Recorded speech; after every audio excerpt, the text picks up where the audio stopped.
Welcome. Interesting to see your daily sports podcast, news, narratives, takes, gambling.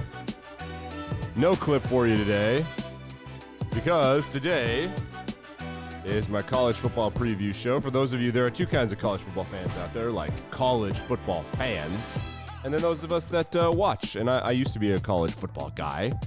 Last year I covered Mississippi State for Saturday Down South. Awesome website that focuses on the SEC. And, I come and go from college football, so we're going to talk about it today. Heisman, odds, national championships, narratives, storylines, and draft prospects, which kind of dictates which games I watch. Remember, like, rate, review, subscribe if you like the show. And I know that the fans that I do have are really into the show, like kind of codependent. That's okay. I won't judge you. So let's start. College football. So the first thing we have to start talk about is this the year that a non-SEC blue blood becomes an SEC blue blood? There have been years in the past where that gets close. And what I mean by that is you have Alabama and Georgia right now. And then there has been in recent years, we'll just go back about 20 years. You go back 30 years, Tennessee counts, but they don't count. There are 3 or 4 blue bloods in the SEC. And when I say SEC blue bloods, I mean those teams on a given year randomly can win the national championship. They can kind of do it without anybody seeing it coming. Auburn counts. They're out this year. They've got that guy that was banging his assistant, which she's just like public about it. Man, she's a thirst trap on Instagram. What a fun mess that is. Yeah, the college coach was banging his assistant at Boise, and then he brought her with him to Auburn, obviously, to be a something. Anyway, Auburn, they're in there, but they're not there this year. The other blue bloods, Georgia, Florida, and LSU. Georgia, Florida, LSU, Auburn, and Alabama have all won national championships since 2008, which is crazy. 5 different teams have won a national championship from the SEC. Those are the SEC blue bloods. Then there's this other group of teams, right? So you got Mississippi State, one time was like this, but for the most part, Mississippi State, Kentucky, and Vanderbilt are never going to do anything. Then there's this weird group in the middle. I guess you could throw Missouri in there, where it's like Ole Miss, Texas A&M, Tennessee, South Carolina. They're like, yeah, maybe they could one of these years. This year, that team is Texas A&M. So the number one narrative is all of this NIL money, this $20 million some dollars that Texas A&M boosters have spent to be good at college football, is it finally going to pay off? Are they going to do anything? No, I don't think so, personally. But that's a big narrative to watch, is like what's going to happen with the NIL stuff. The second thing to watch for me is Michigan. Can Michigan repeat what they did last year, which was not suck and actually beat Ohio State? Again, no, I don't think so. I think the only time that Michigan can upset a team that is as good or better than them, which Ohio State was, is when there's bad weather and they're at home and they can run the ball. Literally, that will never work against Ohio State again. So that's my opinion. Those are the narratives I'm looking at the top end if you care about who's going to win the national championship. Okay, here are the rankings for NCAA college football from the Associated Press. Shocker, Alabama number 1. Alabama, Ohio State, Georgia, Clemson, Notre Dame, Oklahoma, Notre Dame, Texas A&M, Utah, Michigan, Oklahoma, Baylor. So Oklahoma is so low because they've got that Brent Venables guy, the defensive coordinator for Clemson. Their head coach went to USC. Remember, Lincoln Riley wanted to get out of Oklahoma. But for the most part, for the past 20-some years, Alabama, Ohio State, and Oklahoma have been on a different planet than everybody else. There's always a rotating rando. Clemson, Florida State, Auburn, Georgia, USC, Texas, Oregon. But like those 3 are the 3 teams. Right? Clemson could be back, and we'll talk about that in a minute. Notre Dame is right now way overrated just because they have a new coach. Brian Kelly got to the national championship by accident in 2012, and then they kind of stayed there. He revamped himself. They recruited better than they've ever recruited, ever. They prioritized the positions that win games in college, which are defensive line and wide receiver. Those are the 2 most important positions in college football. And if Brian Kelly were the head coach of the team, be like, yes. New guy, Marcus Freeman. He's like 31 years old or something. Top 5, not for me. But we'll see. The other team that I think is insanely overrated is Utah. They deserve it. This is the first time I've ever seen them like, maybe that's a little high. And the reason I think that is because they don't have any draft prospects, and that does matter to me. But they do have a lot of transfers, so they're a little overrated. Other interesting teams being ranked. NC State proved it, and so did Wake Forest. They're both in the top 25. Wake Forest at 22. How random is that? 10 wins last year. They got screwed when Kenny Pickett faked that slide like a pussy. I do hate that. He should be suspended. I fucking hate that. That is so anti-sporting. That is, of all of the chicken shit things I've ever seen in college football, that might be number one. Like, I would rather a dirty hit. That was such chicken shit. Anyway, Wake Forest is ranked. NC State is ranked. SC, USC is ranked, obviously, because who would watch the Pac-12 games if they weren't ranked? Wisconsin is ranked. They deserve it. Arkansas is ranked. I think they have the guy that's going to win the Heisman Trophy this year. Kentucky, Mark Stoops, he's put together a hell of a program. They're stable. Cincinnati, Houston, BYU round out the top 25. Others receiving votes. Tennessee, Texas, Iowa, Penn State, you know, the usual suspects. App State has a couple of votes. Good for them. Why not? Why not? Okay. Cool things to think about. In the Big Ten, Nebraska is the cool thing to think about. They are going to kick off against Northwestern, I think actually, I don't know. Is it going to be a night game? Let's see. Nebraska football. I don't know what time it's going to kick off.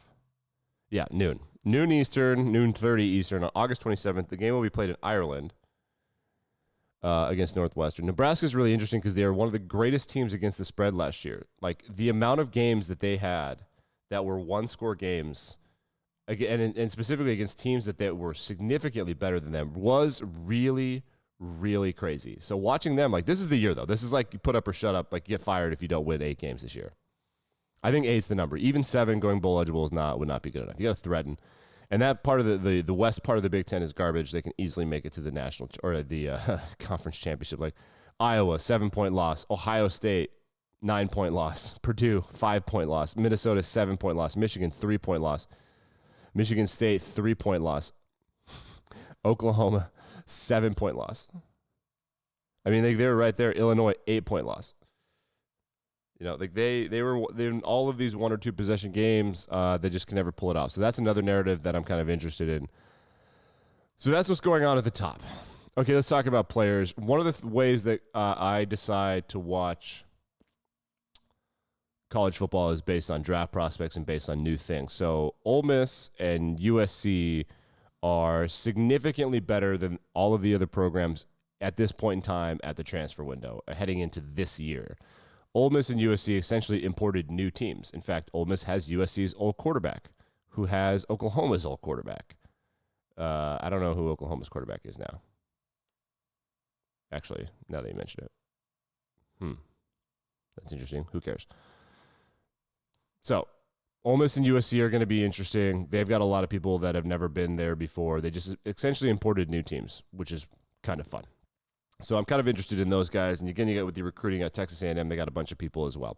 Okay, draft prospects. This is important to me because this is how I decide which games I'm going to watch, if whatever. So I look if there's a guy, and if there's a guy on one of these teams that's, you know, going to go and could be a big deal, maybe I'll turn into a game or I'll know what I'm looking at. Pro Football or The Athletic has, and a lot of people believe this, there is a guy for Army that is projected to be like a borderline first rounder, and he's a defensive end. Usually when Army's got a guy, it's like some sort of center, and they're like, yeah, when he puts on 45 pounds, he'll be an NFL player. This is pretty good. His name is Andre Carter II. Big fan of that guy. As far as other small draft prospects, South Dakota State's got a tight end. I actually don't know his name. Let's Google him. There he is. Tucker Kraft, obviously, with a K. Kraft with a K. South Dakota State. And I think he's one of the biggest small school guys on the list. Yeah, absolutely. At the top of end, this year is the year of the quarterbacks. These are the teams that have quarterbacks that are going to get drafted highly and try to lead teams to the promised land. Alabama, Ohio State, they have the 2 big ones. Then after that, Kentucky, Florida, Stanford. Those are where the good quarterbacks are. Alabama, Ohio State, Kentucky, Florida, Stanford. For the most part. There are more.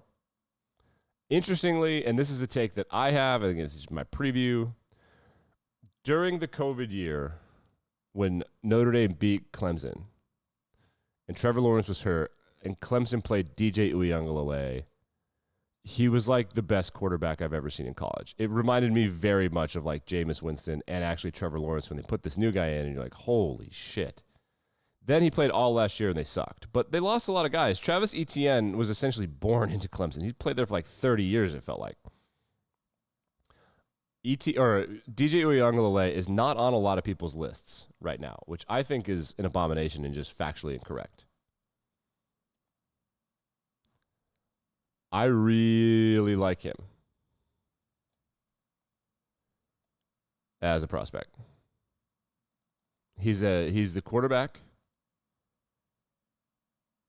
for Clemson, and he dropped off the face of the earth last year. Did I get all the quarterbacks? I want to make sure. Kentucky, Florida, NC State's got one. Miami has one, and the Miami one is polarizing. People are like, is he top 10? And people are like, hey, is he top 100? But DJ Uiagalelei is not on a lot of these guys' lists. That's how big the step back was. But he can bomb the football. And was it Clemson? Was it him? So I'm paying a lot of attention to that. All right, let's do some odds. I'm trying to just give you guys, again, it's just like my fantasy show. Just a bunch of shit to pay attention to. Okay. Here are the favorites to make the college football playoff. Get this. Alabama, Ohio State, Georgia, Clemson, and Oklahoma are right up there. USC is up there. God, I wish I could fade. I wish I could do what they do in Wall Street where you short something. Yeah, USC will not be making the playoff. Fucking idiots. Utah is plus 600. That's way too much. Michigan, they're plus 600. You got to think of random teams that we're going to have an easy path, that have a quarterback. Notre Dame is plus 1,500. I would love Notre Dame, but they play Ohio State, and their season starts and ends on week 1. It's a big opportunity for them, but I just don't think so. Other teams that could, LSU's got a bunch of draft prospects. We'll see what Brian Kelly can do there. He's such a dork, isn't going to work. As far as bets, Florida is interesting. They've got a quarterback, and he can kind of run the ball a little bit. And that kind of thing could beat Nick Saban. The only way that Florida makes it to the college football playoff, because you have to beat Georgia and Alabama, is if someone else beats Alabama for them. A&M is way overrated too. They're in the top 5 making this. I would not bet on any of these, to be honest with you. If you just want to bet on Alabama and make your money, they're minus 350 to make the college football playoff. Yeah, I mean, like, the juice is garbage, but why not? It's money. Heisman Trophy winner, the first 4 guys are quarterbacks. DJ Stroud, Bryce Young, Caleb Williams, DJ Uiagalelei. All of those guys are draft prospects. Caleb Williams, the quarterback for USC, is not eligible this year. Then the 4th or the 5th prospect is not a running back or a wide receiver. He is, in fact, a defensive end, and this is something that you'll want to pay attention to, too. His name is Will Anderson. He's a DN for Alabama. He was recruited there as like this Mike linebacker. Like maybe he'll be one of those Alabama linebackers. Well, there was a logjam to play that position, and so he played defensive end, where he promptly became the best defensive end they had last year. And this is no shit, so you just need to prepare yourself for this. When he comes out in the draft, people are going to compare him to Lawrence Taylor and Aaron Donald, the greatest defensive players of all time. Like, you hear that talk, ceiling and floor. His floor would start on like 29 NFL teams right now. His ceiling is, will he be the best player we've ever seen in the history of the sport? And if you think I'm joking, I'm not. I'm preparing you for it right now. He was the first overall pick last year, and he would have been the first non-quarterback taken the year before. He is insane. And it's annoying that they have him, of course. I think he's still number 31. Man, he's something else. Texas has a running back that could win the Heisman. Ohio State's got a wide receiver that I like a lot, Jackson Smith and Jigba, who could win the Heisman. Quinn Ewers is on this, the freshman quarterback for Texas. They're going to shit the bed, though. You just know they're going to shit the bed. I like Will Rogers, the quarterback for Mississippi State, and I like KJ Jefferson, the quarterback for Arkansas. That's who, pardon me, that's who I would bet on. Also, Bo Nix is up here. He transferred from Auburn to Oregon, plus 10,000. Yeah, 10,000 to 1 or 1,000 to 1. I like that. I would bet on Will Anderson just because like the narratives are just it's gonna run away. People are gonna run away. This is gonna run away from people. I'm telling you right now. The hyperbole. I literally don't think we've ever seen this. How this is gonna get. Teams that are favored to win 10 or more games. I'm looking at plus 300 or more. These are bets where if the team wins 10 games, it cashes out. So the 300 is where I would do it. App State is plus 230, so their schedule is that easy, huh? Michigan's non-conference schedule is something like Hawaii, like San Jose State and UConn, by the way.